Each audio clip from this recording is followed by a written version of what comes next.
Good morning, or depending when you're watching this, good afternoon, good evening, or good night. My name's Ross, and as always told, out of Voice Radio. So today, we're going to be looking at a new Talonflame card. And Talonflame's a weird one, right? Because Talonflame's one of those Stage 2 bird Pokemon that should be getting ignored in the Pokemon TCG, like most of the others.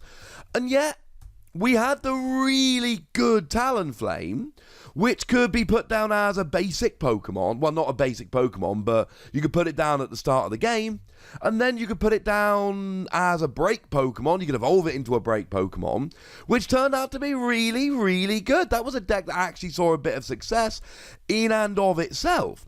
So Talonflame is one of those Pokemon that should be ignored, but isn't. Somebody somewhere is a Talonflame fan. And also, this is Talonflame number 6, not including the break. And it is Fire Talonflame number 4. They had an opportunity to even it up, ladies and gentlemen, 3 of each. They did not take it. So if we start off having a look at the basics here, although I should mention our translation here comes from the lovely David Hockman over at limitlesstcg.com/translations and the lovely Joe from Cerebi.net. We got 130 HP, which is really nice. It puts you just out of range of the non-GX Buzzwole, which is actually really relevant because being a fire Pokemon, not a flying, colorless in a TCG, you don't have a resistance to fighting. You also have 0 retreat, which is wonderful. Having no retreat is absolutely brilliant and awesome, and we love it. The weakness to water's not a huge problem. As I say most of the time we mention this, Articuno will be played in most water decks, so having 140 HP or less and a weakness to water sucks, because Articuno will wreck you. But having said that, water decks aren't seeing that much play at the moment, so don't worry your pretty little head about Articuno.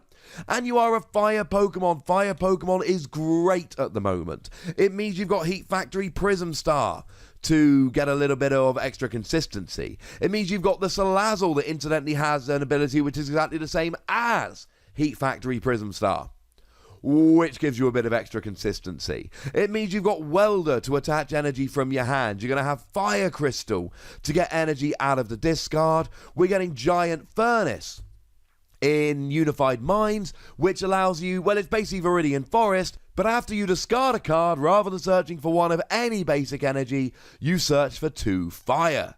It's really good to be a fire Pokemon right now.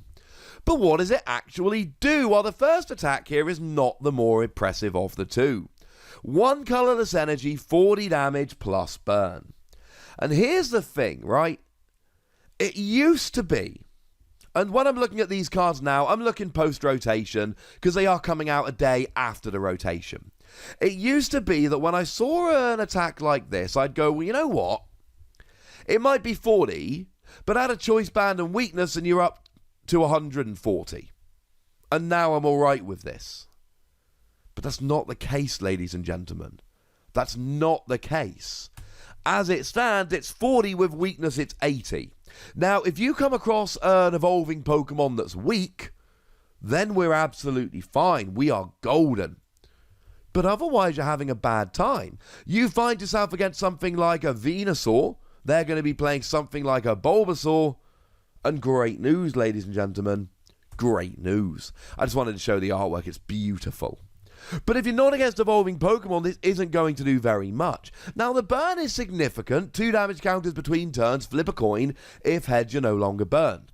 Which means that if I burn them, then I'm actually doing a minimum 60 damage, which is extremely relevant because evolving Pokemon like Inkay will be going down there. I'll do 40, they won't be KO'd. The burn kicks in, they go up to 60, then they will be KO'd. And you've got all of those tricks like Infernape, which means that they'll take 6 damage counters between turns for poison rather than taking 2. Cool, I suppose? And you could even go Weller Volcano Park so that they are not let off from the burn between turns, even if they flip aheads. But come on, ladies and gentlemen, it's not that great. Maybe if you're playing the new Chandelure, when you attack, you discard the top 5 cards of your deck. Any of them that are Pokemon do an extra 60 damage. Any of them that are fire Pokemon, regardless of their stage, are put straight onto the bench. So maybe you can use Chandelure and you get yourself out both a Talonflame and an Infernape, and then you can do 100 damage for 1 energy with this attack. Maybe that works. But honestly, if I'm going down that route, I'd rather just play Delphox, and then Delphox automatically burns every turn, Infernape does the 6 damage counters, and I can keep attacking with Chandelure. So no, ladies and gentlemen, I'm not terribly impressed by this. But the second attack has an awful lot more potential.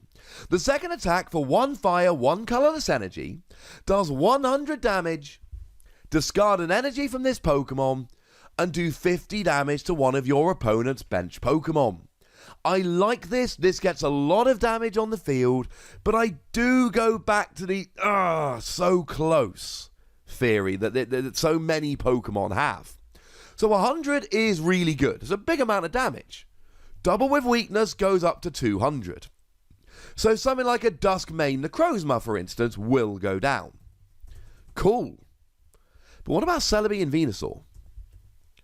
You see, Celebi and Venusaur's got 270 HP. So I should be saying Add a Choice Band goes up to 260 with weakness. Shrine of Punishment puts them on 270, they get KO'd. Job's a good one. But we're losing Choice Band. And this is going to be an ongoing theme into and past the rotation, that we don't have Choice Band. Choice Band is huge, ladies and gentlemen, and therefore the loss of Choice Band is huge. You've gone from a Pokemon which could KO Celebi and Venusaur to a Pokemon that can do a lot of damage to a Celebi and Venusaur. And then we remember that Celebi and Venusaur really want to try healing with stuff like Shaman and Life Forest Prism Star, and we go, yeah, 1-hit KO is way better than a 2-hit KO, and now we're not getting a 1-hit KO. So even when you're hitting for weakness, you're not doing quite enough damage. I mean, something like a Zapdos, which is one of the best Pokemon in the format, it's got 110 HP, so you'll actually be 10 damage short of that as well. And then we get to the 50 to the bench. I've made this point time and time again. 60 to the bench is amazing because you take out evolving Pokemon like Inkay, we mentioned earlier, whereas 50 to the bench generally won't KO stuff. And Dugong over in Japan is seeing a lot of play. And the reason Dugong is seeing a lot of play is really simple. For free energy, you discard 2, and you do 60 damage to 2 of your opponent's bench Pokemon. So to take a Malamar deck, they have to bench 3 Inkay to get a chance of evolving one of them, because you're going to KO 2 of them with Dugong. So now, even if they get to evolve, they've got 1 Malamar rather than potentially 3, and now they've got 2 Inkay in their discard pile that they've got to try and recover, bearing in mind Rescue Stretcher has rotated out. 60 to the bench is great because it takes out those evolving Pokemon. 50 to the bench is significantly worse. It makes a gigantic difference. And that's kind of where we come down on this attack. 100 to the active is good, but it's not often going to end up hitting the numbers you need for a KO. 50 to the bench is good, but it's not often going to end up hitting the numbers that you need for a KO. Now, maybe you're playing something like Tapu Lele that lets you move around the damage on your opponent's side of the board, at which point you just need to get damage out and you're doing 150 for 2 energy and that's great. But otherwise, I worry this is a bit underpowered. You can use Welder to get the energy on. And you can use stuff like Heat Factory, Prism Star, and Salazzle to give yourself the consistency. So even though it's a stage 2, I'm not that worried, because fire is one of the best types we've got at the moment. I'm slightly put off by the fact that it's a stage 2, but I'm massively put off by the fact that the numbers are just a little bit off here.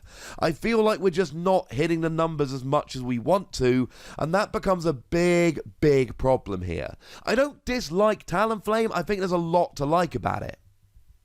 But I am worried it just doesn't quite hit the numbers, and when you're a stage 2, we need a really good reason to play you, and I worry that we're in that situation where we're going, almost. So let's go ahead and give it 3 Wassies. I think there is potential here, but I don't think it's amazing. But I do think I'd like to know what you think. So please do let me know in the comment section. Go nuts. But please do remember the rule, ladies and gentlemen. Be nice, would ya?